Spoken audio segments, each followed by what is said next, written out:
Tingnan nyo kung gaano kayabang itong John Vic Remulla na ito na tila akala mo talagang alam na alam niya gagawin. Sablay nga. Inamin ni DILG Secretary John Vic Remulla na posible siyang tumakbong presidente sa 2028. Katunayan, meron nga raw nag-alok na pondohan ang kanyang kandidatura. Narito ang report. Abalang-abala si DILG Secretary John Vic Remulla ngayon. Mula sa paghahanap kay Zaldico dahil sa flood control scandal hanggang sa pagtugis kay Atong Ang para naman sa kaso ng missing sabongeros.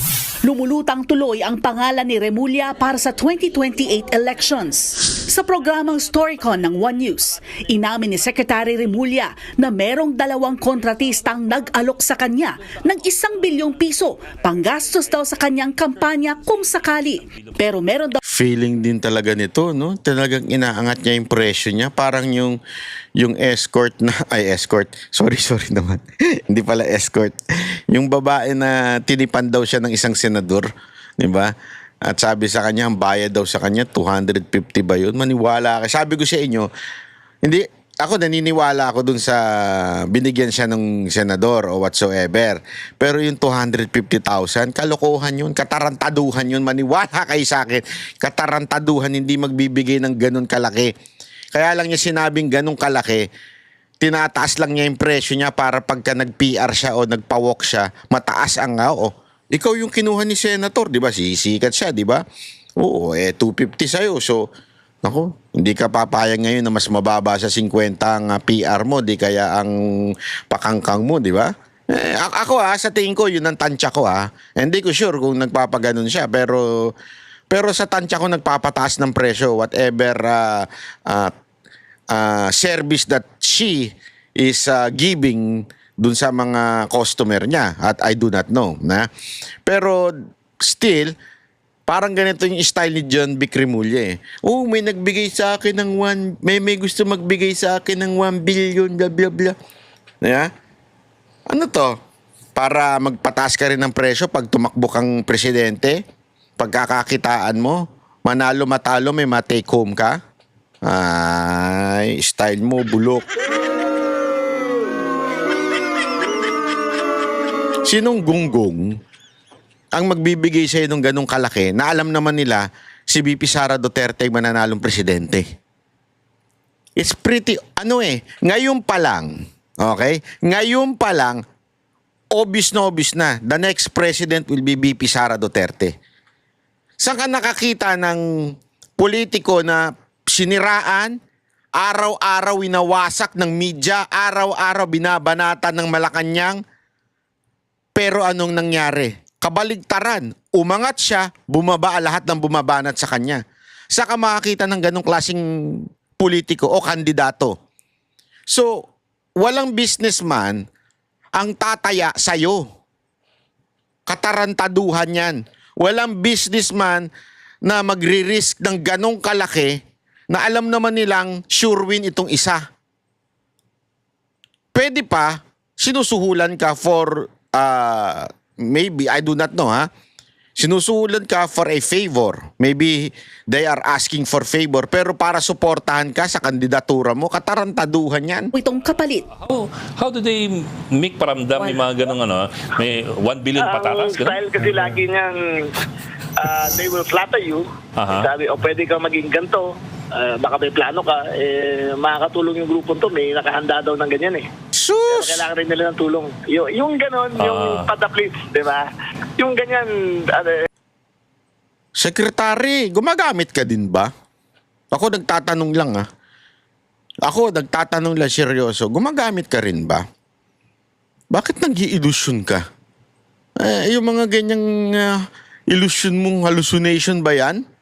Na sa'yo susuporta ng 1 billion para sa pagkandidatura mong presidente? Mas maniniwala pa kami kung sasabihin mo may sumusuhol sa'yo dahil merong hinihinging pabor. Yun, pwede pa. Posible pa yun kasi nasa posisyon ka. Yeah? At susuhulan ka kasi may probability. Hindi kasi ganito Eto. Sa tingin nyo may susuhol kay PRRD? Merong magtatangka magbigay sa kanya for asking for favor or for candidacy? Halimbawa lang, I don't think so. Wala magtatangka. Sigurado ako doon. Kasi alam nila mapapahiya sila. Baka banggitin pa sila o baka awayin pa sila. Di ba? O ipakulong pa sila kasi bribery yun. Ha?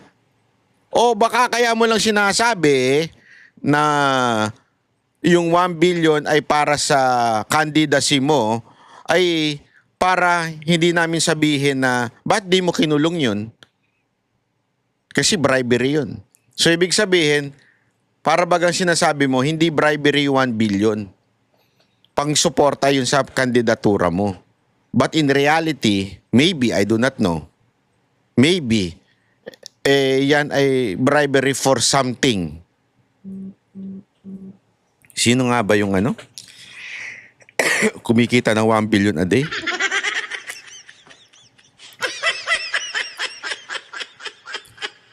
What do you think, people in the house? Do you think possible na yon ang sumusuhol sa kanya para sa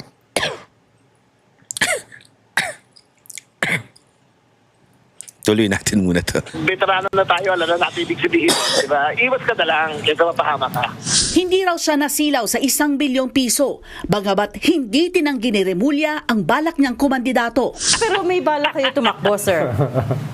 I'm not debating it. You're debating it. It's possible. What- I know what to do for the country.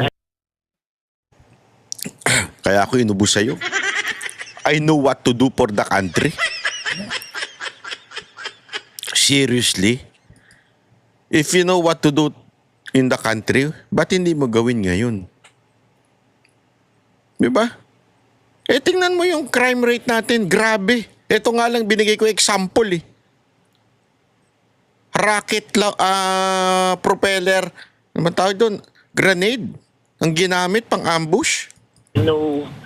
I know what levers there are to make the country better. To be clear, we're talking about the position of president, yeah? Not just any other. Yes. Sa ngayon, nakafocus muna si Remulla sa pag-aresto sa mga puganteng sina Zaldico at Atong Ang. Nagbabalita mula sa Frontline. Faye Tobias, News 5. Mga kapatid, Julius Ay, Babaw nako. po para sa komprensibo. Alam mo, ito yung mga... hindi ko alam kung masasabi nating sobrang insensitive, sobrang stupid, or masyado tayong ginagago, masyado niyang ginagago yung mga tao. Hindi ako maniniwala sa kanya ever. Pero alam mo yun, I know what to do. Ikaw ang sekretary ng DILG. Bakit ngayon talagang talamak ang krimen? Kaliwat kanan ng droga. Hindi mo nga masolusyonan yung mga nagpe-Facebook na gumagamit eh. Di ba? Mabilis na responde ng pulis. Alam mo, sa lahat-lahat naman ng sasabihin mo, yan ang pinakasablay. Kasi ramdam ng tao yun. Ramdam ng tao kung ginagago mo sila. Especially pag nakatira ka, alam mo yun, sa mga alam mo na, sa mga ghetto na lugar, ramdam nila na yung peace and order lumala ngayong panahon na ito. Alam mo, wala akong nakausap na sinabi nila na ngayong panahon na ito ay maayos. Etong panahon na ito ay mas maganda at mas peaceful na ngayong ito pong panahon na ito. Wala magsasabing ganun. Sa totoo lang wala ho magsasabing ganun na ngayon ay mas matino kaysa noong panahon ni Pangulong Duterte. Walang magsasabi nun. Sa totoo lang wala. Kasi nga, it's really obvious na tangina naman. Ang droga ngayon talama, kaliwat kanan. Tapos ang lakas pa ng loob ng mga tao, bit-bitin sa airport. Alam mo yun, smuggle. Bakit nila gagawin niya? Kung panahon ni Duterte, hindi nila gagawin yan eh. Gets nyo? Wala magtatangka kasi alam nila meron silang, alam mo yun, meron silang kalalagyan. Di ba? Kaya wag tayo maglukuhan. Sir, wag tayo magbulahan. Ito'y isang gaguhan. Etong klaseng na ikaw ay kakandidato. Hindi, I mean, walang problema kung mandidato ka pero sasabihin mo ayusin mo Pilipinas. Bullshit. Yun ang totoo. That's a bullshit promise. Yung sasabihin mong kaya mong ayusin ang Pilipinas, ngayon di mo maayos. Kalokohan yan. Kami ang boses ng masa, hindi natatakot. Katotohanan lang, di kami nalulunod.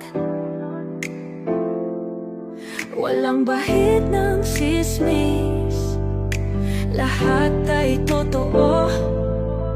Kahit sino ka pa, pag mali ka babanatan ka.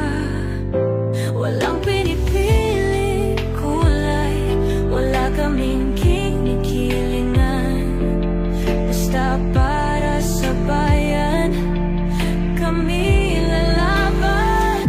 Pagdama palakpakan, pag mali banatan, di matitinag, di matatakot. Para sa bayan, tuloy ang sigaw. Sa harap ng kamera, walang halong takot. Mga baluktot, lahat kayo'y tuwa.